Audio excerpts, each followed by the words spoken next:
নমস্কাৰ ঈশান নিউজৰ সমূহ দৰ্শকক মই ভাস্কৰে স্বাগতম জনাইছো আৰু আৰম্ভ কৰিছো আজিৰ লেচেৰী বুটলি শীৰ্ষক সংবাদ বিপদ বাহিছে হাগ্ৰামা মহিলাৰ প্ৰাক্তন বিএলটিৰ সদস্য ইপিপিএলত যোগদান বিটিডি নিৰ্বাচন চমু চাপি অহাৰ লগে লগে বিটিচিত নিৰ্বাচনী বতাহ জাক বাৰুকৈ বলিছে বিপিএফ দলৰ লগতে প্ৰমোদ বড়োৰ নেতৃত্বত ইপিপিএল দলেও যোগদানৰ উজান উঠিছে আজি উদালগুৰিত একাংশ বিএলটিৰ 13 জনকৈ নেতাই যোগদান কৰে প্ৰমোদ বড়োৰ নেতৃত্বাধীন ইউপিপিএল দলত আৰু এই সংবাদ আমালৈ প্ৰেৰণ কৰিছে উদালগুৰিৰ আমাৰ হতিত সাংবাদিক গুণজিত মহন্তই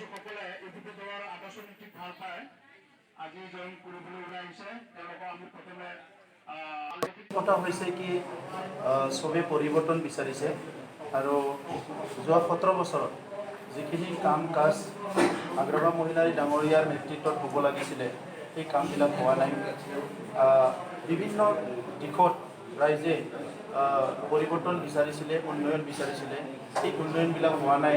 সমস্যাবিলাক সমাধান হোৱা নাই আৰু কাউন্সিল হিচাপে যিখিনি কাম কৰিব পাৰে সেই কেঞ্চিক কামখিনি নকৰাৰ কাৰণে অকল এক্সপিএলটি নহয় বিভিন্ন দল সংগঠন অলৰেডি ফেড আপ হৈছে আৰু বিপিএফটো এৰি পেলাই ইউপিপিএলত যোগদান কৰিছে তো আজি সেইকাৰণে ওদালগুৰিতো আমাৰ যিবিলাক এক্সপিএলটিৰ কৰ্মকৰ্তাসকল আছিলে এক্সপিএলটিৰ মেম্বাৰসকল আছিলে তেখেতসকলে আজি ইউপিপিএল দলত আহিছে কাৰণ তেখেতসকলে সমাজৰ কাৰণে জাতিৰ কাৰণে কিবা এটা কাম কৰিম বুলি তেখেতসকলে সংগ্ৰাম কৰিছিলে আৰু এই সংগ্ৰাম কৰাৰ পৰৱৰ্তী সময়ত যিটো এচিভমেণ্ট হ'ল যোৱা 2003 চনত 10 ফেব্ৰুৱাৰীত যিটো পিটিচি চুক্তি হ'ল এই চুক্তিৰ পিছত আমাৰ জনগোষ্ঠীটোক আগুৱাই নিয়াৰ কাৰণে আমাৰ গাঁৱে ভূঞে বসবাস কৰা ৰাইজৰ শিক্ষা দীক্ষা সামাজিক উন্নয়নৰ কাৰণে সবে এটা আশা কৰিছিলে যেতিয়া এইবিলাক কথা নহ'ল আজি সকলোৱে যিবিলাক সচেতন হয় যিবিলাক চিন্তা কৰে জাতিৰ কাৰণে সমাজৰ কাৰণে সেই ব্যক্তিবিলাক ওলাই আহিছে আৰু ইয়াৰ ভিতৰত ওদালগুৰিৰ এই মানে সংগ্ৰামীসকলো আজি ওলাই আহিছে আজি আমি সবে মিলি পেলাই এটা শান্তি সম্প্ৰীতি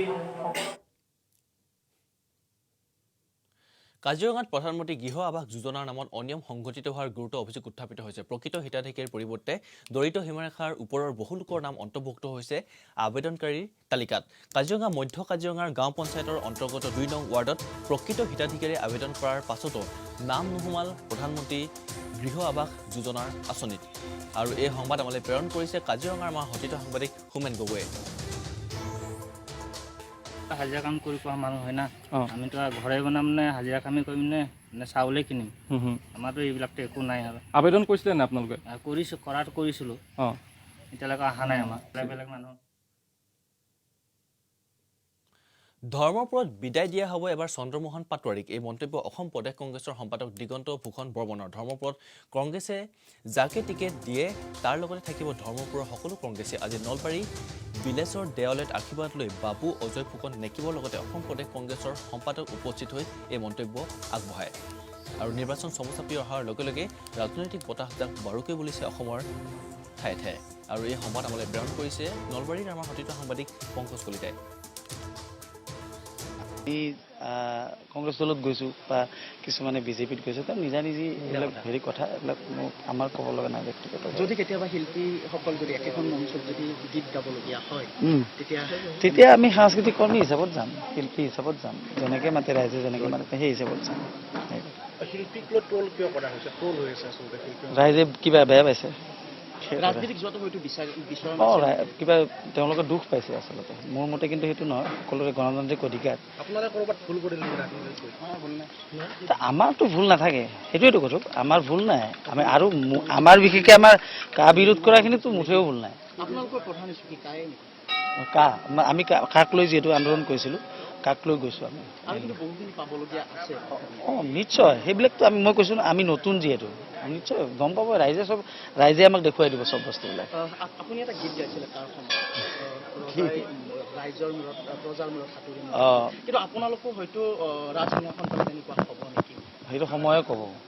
আৰু আমি এটা কথা বিশ্বাস কৰোঁ আমি ৰাইজৰ কাৰণে ওলাই আহিছোঁ ৰাইজৰ কণ্ঠ সোমাই আৰু ৰাইজৰ কাৰণে কাম কৰিম নগাঁৱৰ কঠিয়াতলী লুংপুঙত পথ দুৰ্ঘটনা ৩৬ নং ৰাষ্ট্ৰীয় ঘাইপথৰ পৰা এটা দ খাৱৈত সোমাই পৰে এখন I-20 বাহন ৰাষ্ট্ৰীয় পথটোত পানী জমা হোৱাৰ বাবে এই দুৰ্ঘটনা সংঘটিত হয় পথত পানী জমা হোৱাত গাড়ীখনৰ আগফাল আইনা চিটিকিপৰাত এই দুৰ্ঘটনা সংঘটিত হয়। দুৰ্ঘটনাত শিশুসহ 5জন লোক আহত হয়। আটাইকেইজন লোকক ইতিমধ্যে চিকিৎসালয়ত ভৰ্তি কৰোৱা হৈছে। আৰু এই সংবাদ আমালৈ প্ৰেৰণ কৰিছে কামপুৰৰ আমাৰ সতীৰ্থ সাংবাদিক অভিজিত লস্কৰে। গাড়ীখন চিধা সোমাই গ'ল। তাৰপিছত আমি চব ওলাই পেলাই টমটমত পঠাই দিছিলোঁ আৰু পোৱালিলৈ পোৱালিটোৰ 5জন আৰু আমি উঠাই পেলাই টমটমত পঠাই পেলাই দিছোঁ। গাড়ীখন চিধা সোমাই গ'ল। তাৰপিছত আমি চব ওলাই পেলাই টমটমত পঠাই দিছিলোঁ আৰু সমাগত দুৰ্গা পূজা মাজত মাত্ৰ 45টা দিন হাতত আছে ৰাজ্যবাসীৰ তথা দেশবাসীৰ। আজি মালিগাঁও ৱেষ্ট কেম্পত দুৰ্গা পূজা কমিটিৰ এখন বৈঠক অনুষ্ঠিত হয়। প্ৰতিবাৰে পাণ্ডু মালিগাঁও দুৰ্গা পূজা সমিতিয়ে মালিগাঁও ৰেল ষ্টেট কেম্পত দুৰ্গা পূজা অনুষ্ঠিত কৰে। কিন্তু এইবাৰ COVID-19 সংক্ৰমণৰ বাবে এই অনুষ্ঠান অনুষ্ঠিতভাৱে আয়োজন অনুষ্ঠিত হ'ব বুলি আজি কয় এই বৈঠকৰ পিছতেই তেওঁলোকৰ নেতৃত্বই। আৰু সমগ্ৰ দেশত দুৰ্গা পূজাক লৈ যি এক উৎসাহ উদ্দীপনা প্ৰতি বছৰে দেখা যায় আৰু তেনেস্থলত অসমৰ বিভিন্ন প্ৰান্তত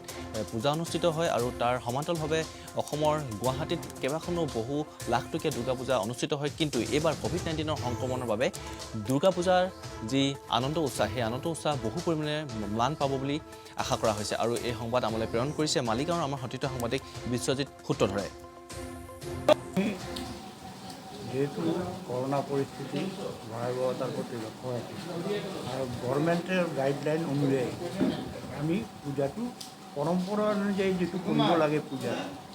দুৰ্গা পূজাৰ সেই পৰম্পৰা অনুযায়ী আমি পালন কৰিম। সেইটোৰ কাৰণে আমি অল্প সংখ্যক এটা বাজেট ধৰিছোঁ 3 লাখ টকা। আৰু কাৰণ আমাৰ প্ৰতিমা এবাৰ খুব সৰু প্ৰতিমা এটা শক্তিশালী প্ৰতিমা হ'ব। কাৰণ আমি ৰাইজৰ তাতে নাযাওঁ এবাৰ। মৰাণত অৱসৰপ্ৰাপ্ত প্ৰতিষ্ঠাপক প্ৰধান শিক্ষকক বিদায় সম্ভাষণ আৰু কৃতি ছাত্ৰ ছাত্ৰীক সম্বৰ্ধনা অনুষ্ঠান অনুষ্ঠিত হয়। ডিব্ৰুগড় জিলাৰ টিংখং বিধানসভা সমষ্টিৰ অন্তৰ্গত অসম গোৰ্খা সন্মিলনৰ নেমুপথাৰ শাখা সমিতিৰ উদ্যোগত এক সম্বৰ্ধনা আৰু অভিনন্দন আৰু বিদায় সম্ভাষণ সভা অনুষ্ঠিত হয়। এই সভাত নেমুপথাৰ উচ্চ মাধ্যমিক বিদ্যালয়ৰ অৱসৰপ্ৰাপ্ত প্ৰতিষ্ঠাপক প্ৰধান শিক্ষক শ্ৰী বিপিন চন্দ্ৰ শইকীয়াক বিদায় সম্ভাষণ জ্ঞাপন কৰে অসম গোৰ্খা সন্মিলন নেমুপথাৰ সমিতিয়ে। লগতে নেমুপথাৰ অঞ্চলৰ ৰাইজে প্ৰাক্তন ছাত্ৰ ছাত্ৰীসকলৰ লগতে আৰু যিসকল কৃতি ছাত্ৰ ছাত্ৰী সেইসকল লোকক সম্বৰ্ধনা জ্ঞাপন কৰে। আৰু এই সংবাদ আমালৈ প্ৰেৰণ কৰিছে মৰাণৰ আমাৰ সতীৰ্থ সাংবাদিক স্বপ্ননীল দেউৰীয়ে। চৰকাৰী নিয়ম যিহেতু গতিকে যিসকলে আমাৰ নেমুপথাৰ গোৰ্খা সন্মিলনৰ শাখা সমিতিৰ বিষয়ববীয়াই এই অনুষ্ঠানটো আয়োজন কৰিছে। আজি কেইবাদিনৰ আগতে মোক টেলিফোনত কৈছে। যোৱাকালি গৈ কেইবাজনো কৰ্মকৰ্তাই গৈ ঘৰত গৈ নিমন্ত্ৰণ কৰি আহিছে আনুষ্ঠানিকভাৱে। ভাল লাগিছে যথেষ্ট। আৰু গোটেই যিসকল বিষয়ববীয়া আটাইখিনি মোৰ প্ৰাক্তন ছাত্ৰ ছাত্ৰী তেওঁলোকে বিদায় সম্বৰ্ধনা জনাইছে। ভাল লাগিছে, কিন্তু অলপ আৱেগটো আহিছে আৰু দুখ এটাও অনুভৱ হৈছে। যিহেতু কৰোণা মহামাৰীয়ে আনুষ্ঠানিকভাৱে ছাত্ৰ ছাত্ৰীসকলক মই নেপালোঁ। মাৰ্চ মাহত 31 মাৰ্চতে মোৰ কৰ্মজীৱনৰ সমাপ্তি ঘটিল। ছাত্ৰ ছাত্ৰীসকলক নেপালোঁ, শিক্ষক বন্ধুসকলক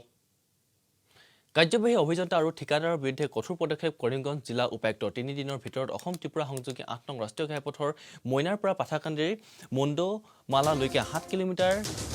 এই পথছোৱা যদি অগ্ৰগতি নহয় অতি সোনকালে ক্ৰিমিনেল কেছ লোৱাৰ আদেশ দিছে জিলা উপায়ুক্তই। আনকি গড়কাপ্তানি বিভাগৰ কাৰ্যবাহী অভিযন্তা আৰু ঠিকাদাৰৰ প্ৰতিনিধিক পাথাকান্দি ৰেষ্ট হাউচত এক প্ৰকাৰ গৃহবন্দী অৱস্থাত থাকি সৰজমিনে প্ৰত্যক্ষ কৰাৰ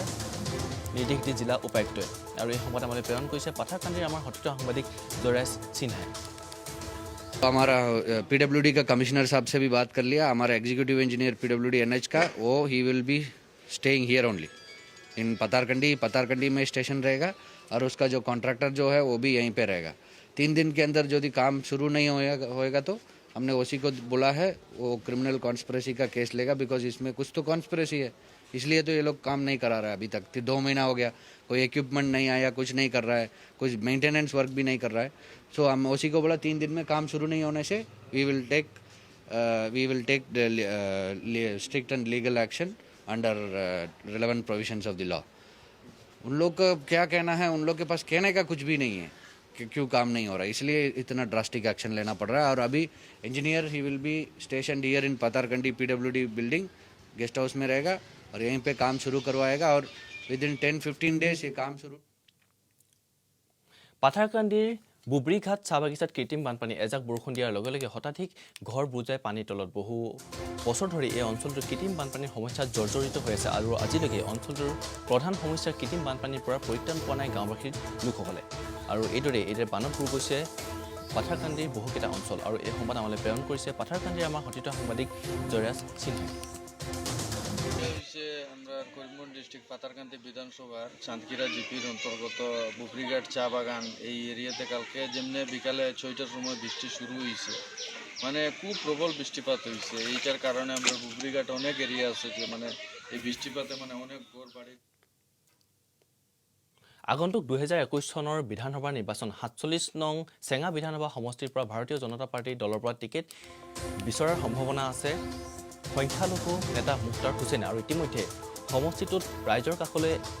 আগবাঢ়ি যাবলৈ এজন নেতাই চেষ্টা কৰিছে আৰু আজি ৰাইজৰ জনসাধাৰণৰ লগত মত বিনিময় কৰে নেতাগৰাকীয়ে আৰু এই সংবাদ আমালৈ প্ৰেৰণ কৰিছে আমাৰ সতীৰ্থ সাংবাদিক পূব বৰপেটাৰ প্ৰণয় বৈশ্যই প্ৰথমে চেনেলক ধন্যবাদ জ্ঞাপন কৰিছোঁ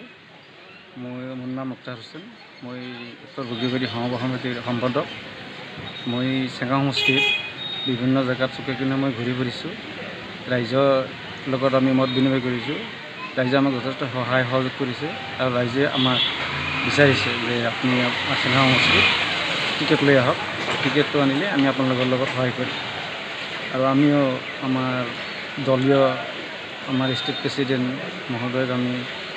তেখেতে যদি আমাক টিকেটটো দিয়ে তেনেহ'লে আমি নিৰ্বাচন খেলে কৰোনা ভাইৰাছ আৰু লকডাউনে বাৰুকৈ প্ৰভাৱ পেলাইছে মৃৎশিল্পীৰ জীৱনলৈ এবাৰ শাৰদীয় পূজা হ'বনে নহ'ব তাৰ বিমূৰত পৰিছে মৃৎশিল্পীসকলে সমাগত শাৰদীয় বতৰ বিশ্বকৰ্মা পূজালৈ মাজত মাথো কেইটামান দিন বাকী এইখিনিতে বিশেষভাৱে বিমূৰত পৰিছে ধেমাজি চিলাপথাৰৰ মৃৎশিল্পীসকলৰ লগতে খনিকৰসকল কৰোনা মহামাৰীৰ সময়ত চৰকাৰী নীতি নিয়মৰ বাধ্যবাধকতাৰ মাজত পূৰ্বদৰে উদযাপন হ'বনে নহয় সেয়াও নিশ্চিত নহয় এইবাৰৰ পূজা আৰু বিশ্বকৰ্মা পূজা আৰু তেনে পৰিস্থিতিত মৃৎশিল্পীসকলে জীৱন জীৱিকাৰ একমাত্ৰ সম্বল হিচাপে গ্ৰহণ কৰা খনিকৰ বিদ্যাৰ যিসকল লোক জড়িত তেওঁলোকৰ জীৱনলৈ তেওঁলোকৰ আৰ্থিক সংকট যথেষ্ট জোৰলা হৈ পৰাৰ দেখা গৈছে আৰু এই সংবাদ আমালৈ প্ৰেৰণ কৰিছে চিলাপথাৰৰ আমাৰ সতীৰ্থ সাংবাদিক সুনীতা শৰ্মাই চিলাপথাৰ ধেমাজি ডিষ্ট্ৰিক্টৰ প্ৰেচিডেণ্ট হয় মৃৎশিল্পী কিন্তু আমি লকডাউনৰ পিছৰ পৰা আমি একো পোৱা নাই বৰ অসুবিধাত চলি আছোঁ চৰকাৰে আমাক একো সাহায্য পোৱা নাই আমি চৰকাৰৰ ফালৰ পৰা গতিকে চৰকাৰে যাতে আমাক অলপ সাহায্য কৰে সেইটোৱে আমাৰ চৰকাৰৰ ওচৰত আৰু ইয়াৰ লগে লগে লেচেৰী বুটলি শীৰ্ষক সংবাদৰ পৰা মই ভাস্কৰ বিদায় লৈছোঁ আৰু অধিক খবৰৰ বাবে আপোনালোকে চাই থাকিব ঈশান নিউজ